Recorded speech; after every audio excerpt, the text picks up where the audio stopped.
Buenas, nos encontramos el día de hoy en la Universidad Andrés Bello, en el cual tendremos un concurso de infarto, pasa jurídico, en el cual tenemos 3 invitados muy especiales, los cuales son estudiantes de Derecho de distintas universidades. Este concurso tendrá como finalidad generar una suma millonaria para un concursante, el ganador. Espero que sea muy bueno y ahora nos dirigimos al estudio. Muchas gracias.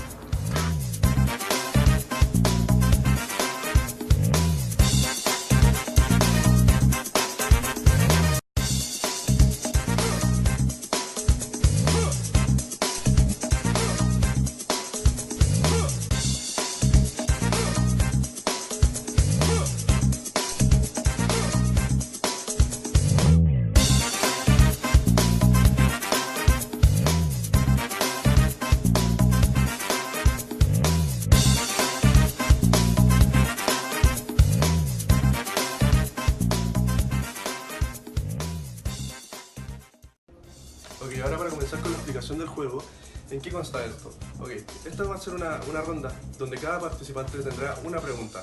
El participante que no acierte quedará eliminado y tendrá que quedar fuera del juego, para así seguir con ambos jugadores que quedarán.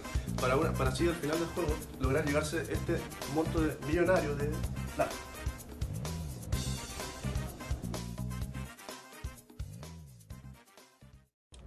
Comenzamos ahora con la primera ronda de preguntas, con la cual tenemos a nuestros 3 participantes sentados ya en la mesa. Ok, para comenzar con esta pregunta, leeré el enunciado. ¿Qué es el derecho constitucional? Ok, la participante de nombre Bárbara Castro será la afortunada en responder esta pregunta. Ya, el derecho constitucional es una rama del derecho público que estudia sus fuentes, así la forma de Estado, regímenes de gobierno, los órganos del gobierno y sus funciones fundamentales. Ok, luego de esta exitosa respuesta vamos a proseguir con la segunda pregunta de la noche. Ok, ¿están todos listos? Sí. ¿Sí? Ok, ya. ¿Cuáles son las 3 vertientes del constitucionalismo? Ok, ahora procederemos con la tercera participante de nombre Lía Carvajal.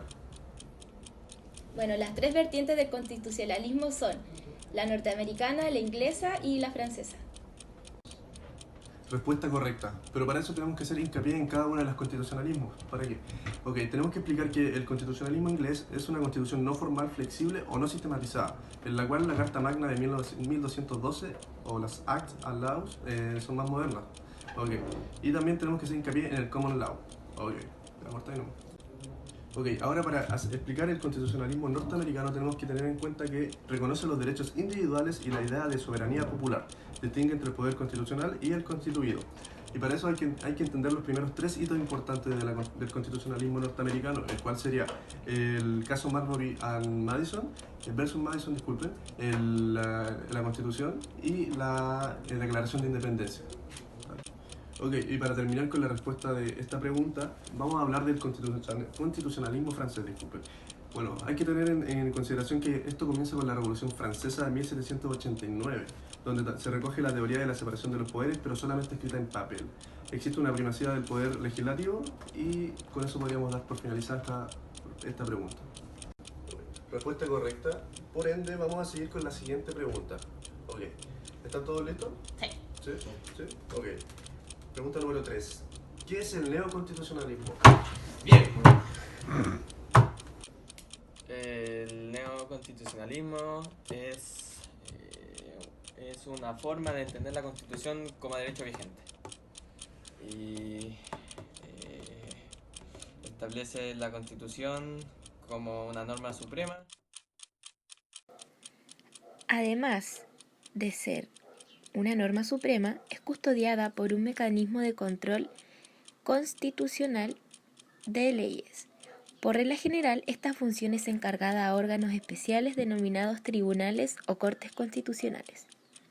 Por otro lado, la Constitución se alza como norma suprema desde un punto de vista formal, pero también sustantivo. El neoconstitucionalismo reconoce constituciones cargadas de un alto contenido normativo. Se trata de constituciones ricas en derechos fundamentales y principios básicos que pretenden informar la vida económica, social, política y cultural de una sociedad. Excelente respuesta, Marco. Para poder continuar con la ronda, dado que todos ganaron un punto, vamos a hacer una cuarta pregunta. mucho más detallada. Okay. ¿Están todos listos para la siguiente pregunta? Todos listos. ¿Sí? Ok. Pregunta número 4. ¿Cuáles son los principios del constitucionalismo clásico? Bueno, estos principios son: el constitucionalismo es un límite al poder y la arbitrariedad. El titular de la soberanía ya no es el monarca. Las autoridades públicas se organizan en poderes, funciones independientes y separados. El reconocimiento de derechos esenciales al ser humano. Está el principio de responsabilidad y el establecimiento de las bases de la organización estatal y los derechos de los ciudadanos se hace constar en un documento escrito solemne. Ok, ahora luego de esta respuesta vamos a seguir con la pregunta de eliminación. ¿Qué me refiero con esto? Que la persona que se equivoque en esta pregunta directamente será eliminada del concurso. ¿Ok? ¿Estamos listos? Listos. ¿Sí? ¿Todos listos? Ok. Procederemos con la siguiente pregunta. ¿Cuántos tipos de constituciones existen? 2. La escrita y la no escrita. No, respuesta incorrecta. ¿Qué? Como nuestra concursante de nombre Elías se acaba de equivocar en la respuesta, queda eliminada. Pero aún así, la pregunta queda abierta. ¿Alguien aquí sabe la respuesta? Los tipos de constituciones son las escritas, las cuales se reúnen en un solo texto, las no escritas, las cuales son basadas en la tradición o en la costumbre, como en Inglaterra con el Common Law. También están las constituciones flexibles y rígidas, las cuales tienen que ver con un tema para ser modificadas, pero esto no significa que las flexibles sean fáciles de cambiar y las rígidas que nunca se pueden cambiar. Las originarias, que tienen que ver con una constitución nueva, y las derivadas, que son basadas en constituciones anteriores. Okay. Excelente respuesta, pero aún así tengo que hacer hincapié en que se me olvidó sobre la clasificación ontológica de Lowenstein. Para recordarle, tiene que recordar que se pueden clasificar en 3 tipos: normativa, seminal o semántica, haciendo la normativa de la Constitución que calza como un traje hecho a medida, según su analogía de Lowenstein. La nominal es una Constitución que no se aplica al 100% a la sociedad, por ello se tiene que ajustar a ella. Y la semántica, que es una coincidencia casi nula de la Constitución con la realidad de un Estado, por lo que esta se hace referencia a un disfraz en vez de un traje.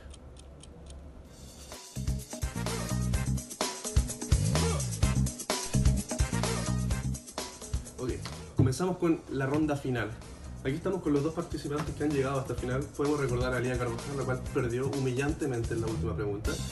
Pero ahora podemos tener presencia en este versus entre Bárbara Castro y Marco Lara. Bárbara Castro, oriunda de Viña del Mar; Marco Lara, oriundo de Valparaíso. Ambos estudiantes de Derecho, uno en la Católica, otro en la Andrés Bello. Vamos a seguir con esta final. Comenzamos con la primera pregunta de esta ronda final. ¿Estás listo? Sí. Ok. Pregunta número 1. Defíname y explíqueme qué es el poder constituyente originario. Bárbara, vas a responder la siguiente pregunta. El poder constituyente originario es el poder que instaura una primera constitución. Esta constitución es la expresión máxima de poder, pero esto no quiere decir que sea una constitución que no pueda ser modificable en algún momento. Del poder constituyente sale el poder constituido, que es un poder derivado, el cual depende de este primer poder. Respuesta correcta, señorita Bárbara. Vamos a seguir con la pregunta que viene. Ok. ¿Están listos? Sí. Les pido por favor que saquen las manos de la mesa. Ok. Atentos. ¿Quién realiza la reforma constitucional y por qué?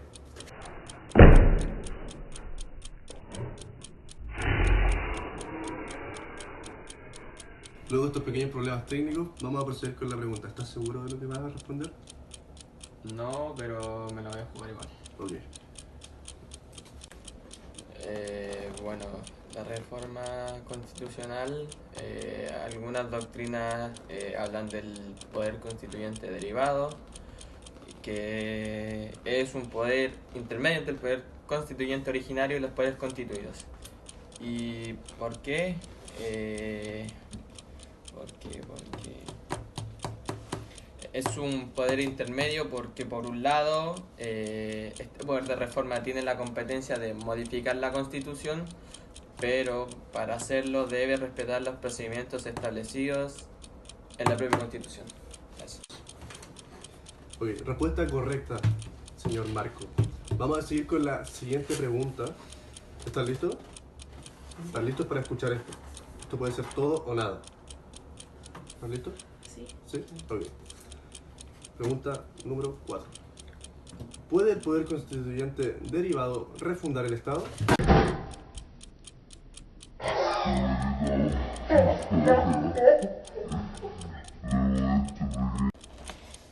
Sí, cualquier poder del Estado puede refundarlo. La respuesta anterior es incorrecta, ya que esta labor puede ser solamente hecha por el poder constituyente originario. Escuchar la respuesta es incorrecto. Por ende, acaba de ser eliminado de pasa jurídico. Felicitaciones por todo lo que hago.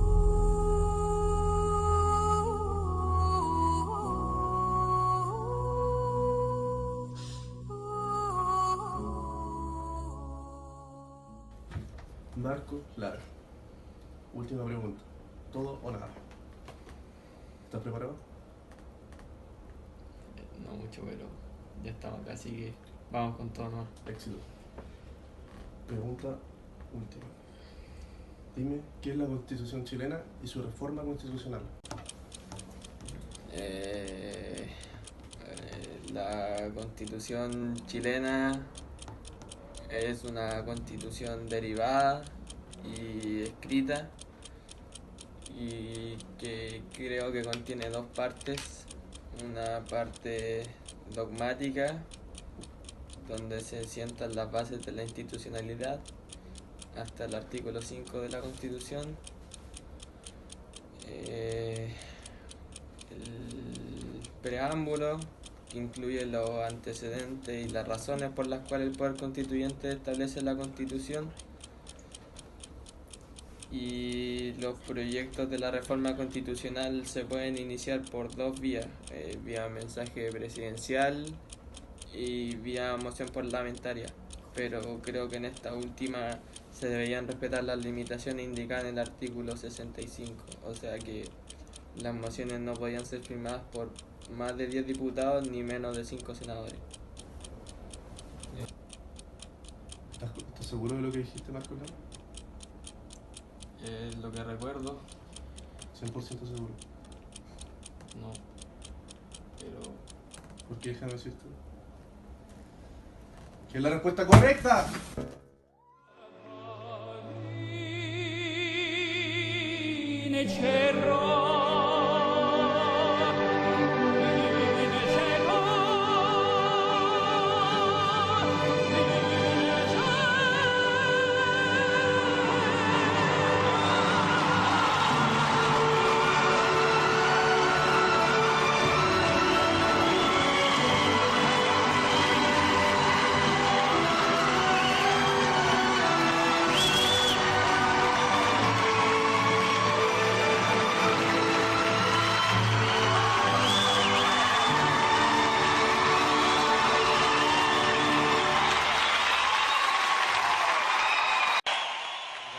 De pase jurídico.